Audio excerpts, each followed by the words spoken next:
Friends, அப்போ ஒரு friend நல்லா இருக்கீங்களா? சாப்பிட்டீங்க தானே? ஒன்று வீடியோ பேப்பர் கட்டிங் உங்களுக்கு புரிஞ்சிருந்துச்சுன்னா லைக் பண்ணுங்கள், ஷேர் பண்ணுங்கள், சப்ஸ்கிரைப் பண்ணுங்கள். மறக்காமல் உங்கள் ஃப்ரெண்ட்ஸ்க்கு அனுப்பிச்சி விட்ருங்க. மறக்காமல் பெல் பட்டன் அழுத்திங்கன்னா கம்மியான ஃபுல்லாக வீடியோ வரும். அடுத்தது வாங்க என்னது கட்டிங் இந்த வீடியோ. அடுத்த வீடியோ வந்து இது ப்ளவுஸ் கொக்கி ஸ்டிச்சிங் போகலாம். போன வீடியோ வந்து நம்ம பானைக்கு வந்து எப்படி கட் பண்ணுறதுன்னு வந்து 3 மெத்தேட் இருந்தது. 3 மெத்தேடு உங்களுக்கு வந்து நான் சொன்னேன். அதெல்லாம் நீங்கள் போட்டு பார்த்தீங்களா? உங்களுக்கு அது கரெக்டாக வந்துச்சிங்களா?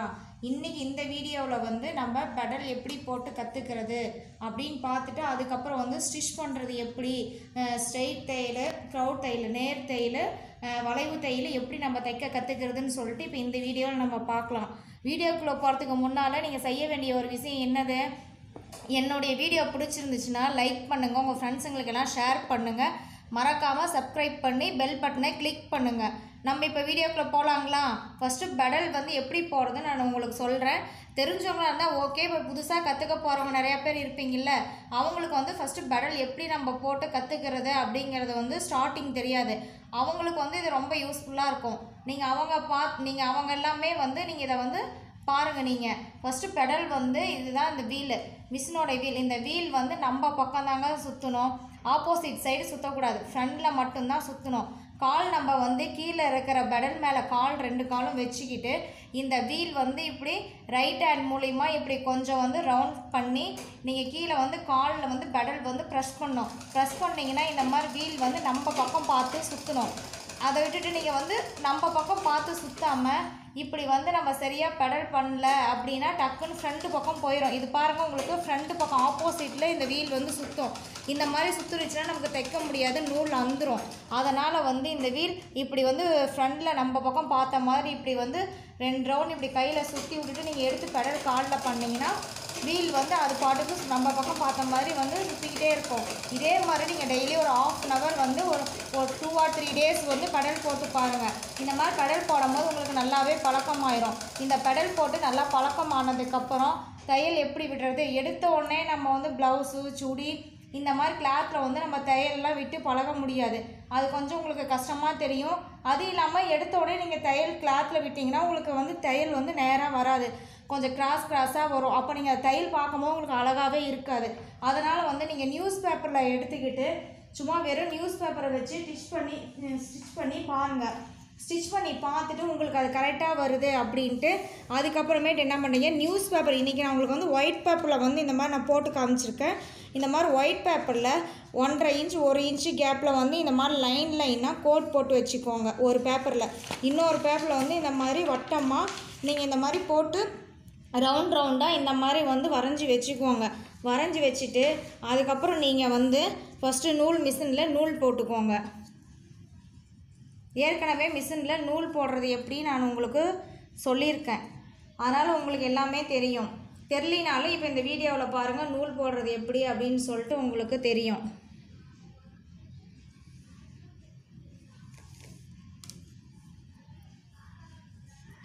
நூல் போடும் போது மிஷின் ஊசி வந்து மேலே தாங்க இருக்கணும். அதே மாதிரி நம்ம இடது கையால் பிடிச்சிக்கிட்டு ரைட் சைடு வந்து நூல் கோக்கக்கூடாது, லெஃப்ட் சைடு தான் நீங்கள் வந்து நூல் கோக்கணும். இந்த மாதிரி லெஃப்ட் சைடு நூல் கோக்கும்போது ரைட் சைடு அந்த நூல் வந்து வெளியில் வரணும். இந்த மாதிரி நூல் வந்து இப்படி உங்களுக்கு ரைட் சைடை நம்ம எடுத்துக்கணும். பாபினில் வந்து பார்த்திங்கன்னா இந்த மாதிரி வந்து நூல் வந்து இப்படி நம்மளை பார்த்த மாதிரி இருக்கணும். இந்த நூல் வந்து இப்படி பாபின்குள்ளே போட்டு கேஸ்குள்ளே போட்டுக்கிட்டு இந்த இது வந்து இப்படி நம்மளை பக்கம் பார்த்த மாதிரி இந்த மாதிரி ஹோல் இருக்கும். இந்த மாதிரி வந்து கட்டில் இருக்கிறத வந்து இப்படி வச்சு இப்படி ப்ரெஸ் பண்ணி இப்படி இழுத்திங்கன்னா நூல் வரும்.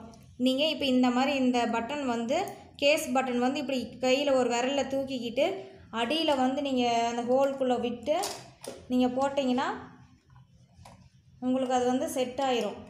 ஓகேங்களா? இப்போ வந்து இந்த நூலில் கையில் பிடிச்சிக்கிட்டு நீங்கள் வந்து வீல் வந்து ஒரு ரவுண்ட் பண்ணிங்க அப்படின்னா இந்த அடியில் இருக்க நூல் உங்களுக்கு வந்துடும். தெரியுதுங்களா? இந்த மாதிரி அடி நூல் மேல் நூலும் இப்படி எடுத்துக்கிட்டு இப்படி இந்த குதிரைக்கு அடியில் இப்படி வச்சுக்கிட்டு நீங்கள் வந்து இந்த பேப்பரில் வந்து லைனில் கோடு போட்டு வச்சுருக்கிறீங்க இல்லைங்களா, இந்த லைன் கோடு மேலேயே நீங்கள் வந்து ஸ்டிச் பண்ணணும். அப்போ தான் உங்களுக்கு ஸ்ட்ரெயிட் தையல் வந்து விடுறதுக்கு வந்து நல்லா ஈஸியாக இருக்கும். நீங்கள் எடுத்த உடனே கிளாத்தில் வந்து ஸ்ட்ரெயிட் தையல்லாம் உங்களால் விட முடியாது. அதனால் ஒரு நியூஸ் பேப்பரில் போட்டு இந்த மாதிரி ஸ்டிச் பண்ணி பழகிக்கிட்டிங்கன்னா மட்டும்தான் உங்களுக்கு வந்து அடுத்தது வந்து நீங்கள் துணியில் வந்து ஸ்டிச் பண்ண முடியும் ஈஸியாக.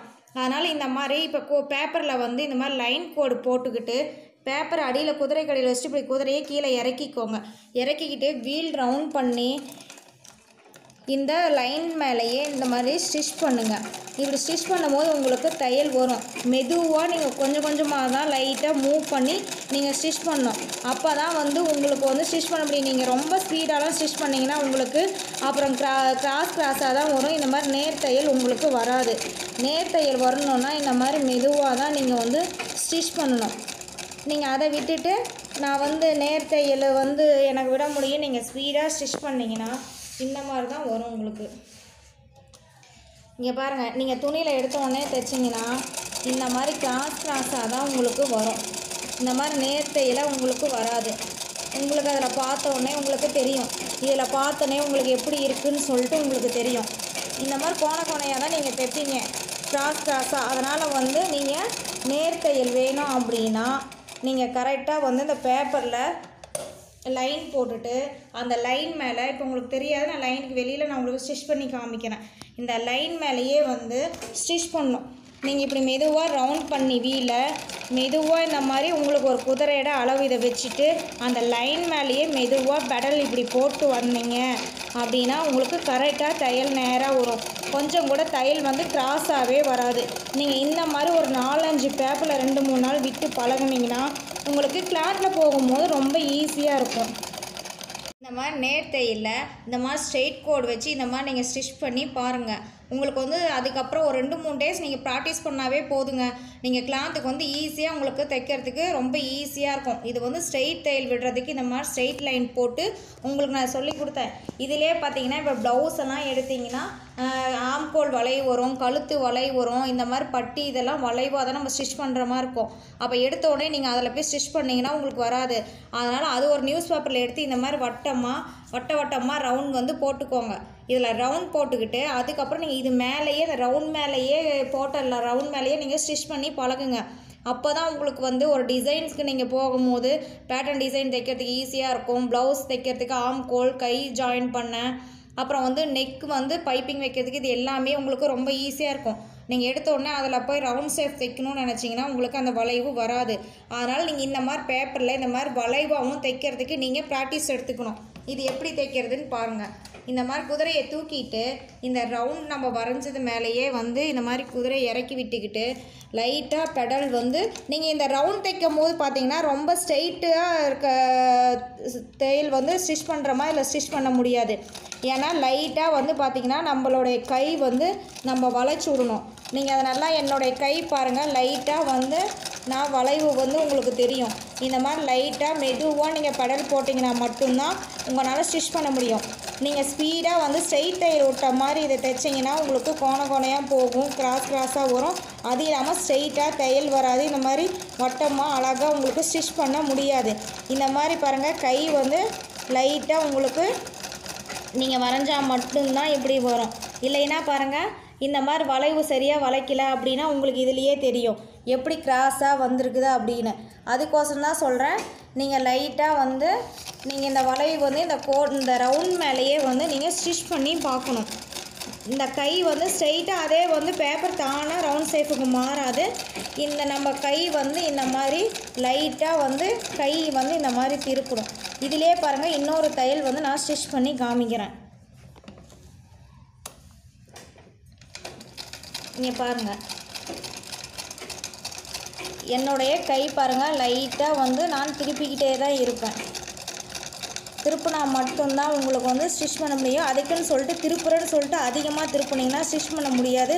கிராஸாக வரும். லைட்டாக தான் வந்து உங்களுக்கு நீங்கள் திருப்பணும். அப்போ தான் கரெக்டான அளவில் வந்து உங்களால் தைக்க முடியும்.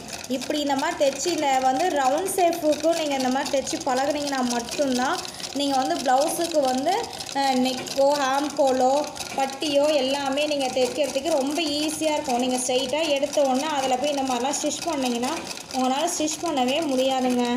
அதனால தான் உங்களுக்கு இந்த மாதிரி நாங்கள் கற்றுக்கோங்கிற ஸ்டிச் பண்ணி முடித்த வாட்டி இந்த மாதிரி குதிரையை மேலே தூக்கிட்டு வீல் ஒரு 2 or 3 டைம் இப்படி ரொட்டேட் பண்ணிங்கனாவே போதும். உங்களுக்கு நூல் இந்த மாதிரி வெளியில் எடுத்து நீங்கள் சிசர் எடுத்து நூல் கட் பண்ணிக்கலாம். இது தாங்க நீங்கள் வந்து ஸ்ட்ரெயிட் தைலம் வந்து ரவுண்ட் தைலம் ஸ்டிச் பண்ணி பழகிற மெத்தேடு.